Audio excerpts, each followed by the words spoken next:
انفجار در محوطه وزارت داخله طالبان. انفجار امروز در داخل مسجد وزارت داخله طالبان 80 کشته و زخمی بر جا گذاشت. حمله جبهه مقاومت بر قرارگاه طالبان در تخار. 13 طالب کشته و زخمی شدند. تجلیل طالبان از روز معلم در کابل. عبدالسلام حنفی میگوید که 20,000 بست جدید برای استخدام معلم‌ها ایجاد شده است. و عفو بین الملل گفت که طالبان با ایجاد ترس و رفتار خشونت‌آمیز در پی حذف زنان از جامعه است.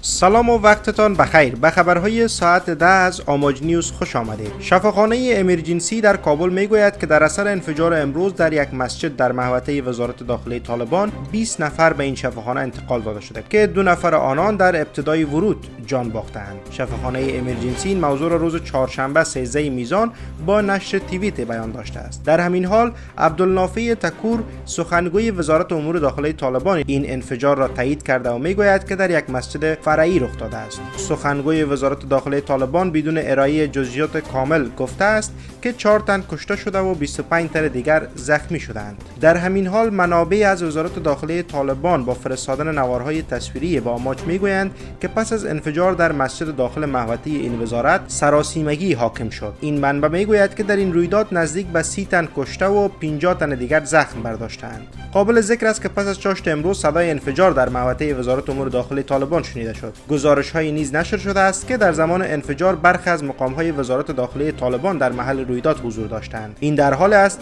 که بر بنیاد گزارش یونما هفته گذشته در اثر انفجار در مرکز آموزشی کاج دست کم 53 تن جان باخته و 110 تن دیگر زخمی شدند. منابع محلی در ولایت تخار میگویند که در یک حمله نیروهای جبهه مقاومت به موضع طالبان در ولسوالی رستاق 6 طالب کشته شدند. یک منبع به آماج نیوز گفت که این حمله ساعت 12:30 سه‌شنبه شب 12 میزان در ساحه بازار کهنه ولسوالی رستاق به یک قرارگاه طالبان انجام شده است. به گفته منبع در این حمله 9 نفر از نیروهای طالبان نیز زخمی شدند. به گفته منبع در این رویداد 7 طالب دیگر نیز زخمی شدند. منبع همچنین افزود که یک تانک هاموی طالبان تخریب شده و 1 میل پیکا و 4 میل کلاشینکوف نیز به دست نیروهای جبهه مقاومت افتاده است. طالبان تا هنوز در مورد این رویداد چیزی نگفتند. گفته می شود که در 2 هفته اخیر این پنجمین حمله نیروهای جبهه مقاومت بر قرارگاه‌های طالبان در ولایت تخار است.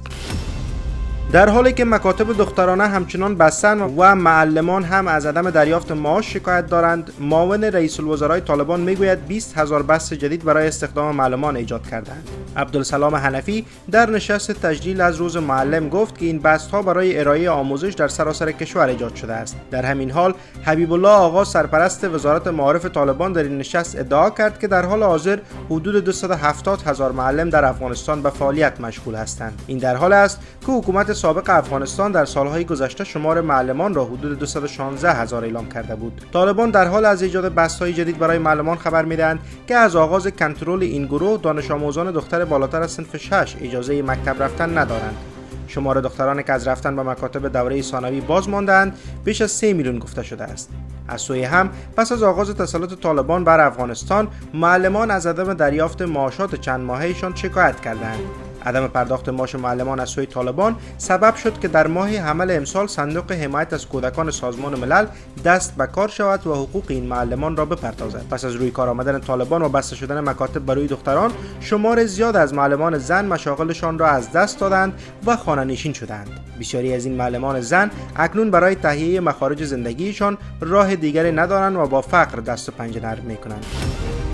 عفو بین الملل میگوید طالبان با بکارگیری خشونت و ایجاد ترس سعی میکند تا زنان و دختران را از زندگی عمومی حذف کند. به گفته این سازمان، نقض حقوق زنان و دختران مانند محرومیت از کار و تحصیل، شکنجه و بدرفتاری با زنان معترض، فعالیت آزادانه آنها را به شدت محدود کرده است. در بیانیه این نهاد حقوق بشری که به تاریخ 13 میزان به نشر رسیده، آمده که تصمیم‌ها و دستورات غیر متمرکز توسط رهبری طالبان و خشونت سیستماتیک مقامات و سربازان طالبان باعث ایجاد فضای ترس و اختناق در جامعه افغانستان شده است.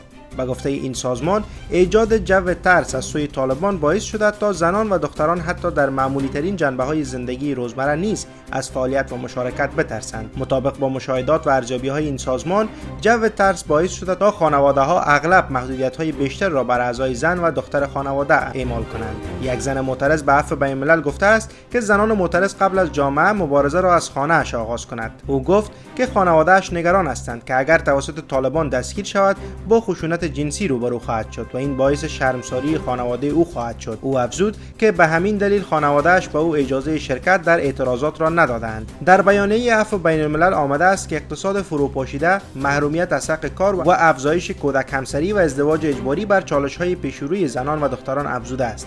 برخورد خشونت‌آمیز با زنان معترض و علت کوب آنها در جریان تظاهرات مسالمت آمیز برای مطالبه حقوق اساسی زنان از موارد است که به گفته عفو بین الملل با هدف ایجاد ارعاب اعتراض کنندگان زن صورت گرفته است. بسیاری از کنشگران زن گزارش دادند که اغلب از سوی گماشتگان طالب با کیبل، شلاق یا قنداق تفنگ مورد ضرب و شتم قرار گرفتند. مطابق با گزارشات که از سوی عفو بین الملل مستند شده، طالبان تا ماه فوریه امسال بیش از 30 زن معترض را به طور خودسرانه دستگیر یا بودند. عفو بین الملل از جامعه بین المللی به ویژه شورای امنیت سازمان ملل خواسته است که از طریق یک قطعنامه رسمی مشخص بسازد که اقدامات طالبان در قبال زنان و دختران قابل قبول نیست. این سازمان از شورای امنیت خواسته تا با تهیه قطعنامه تحریم‌های هدفمند و ممنوعیت سفر را برای مقامات طالبان و کسانی که در نقض حقوق زنان و دختران دخیل هستند اجرا کند.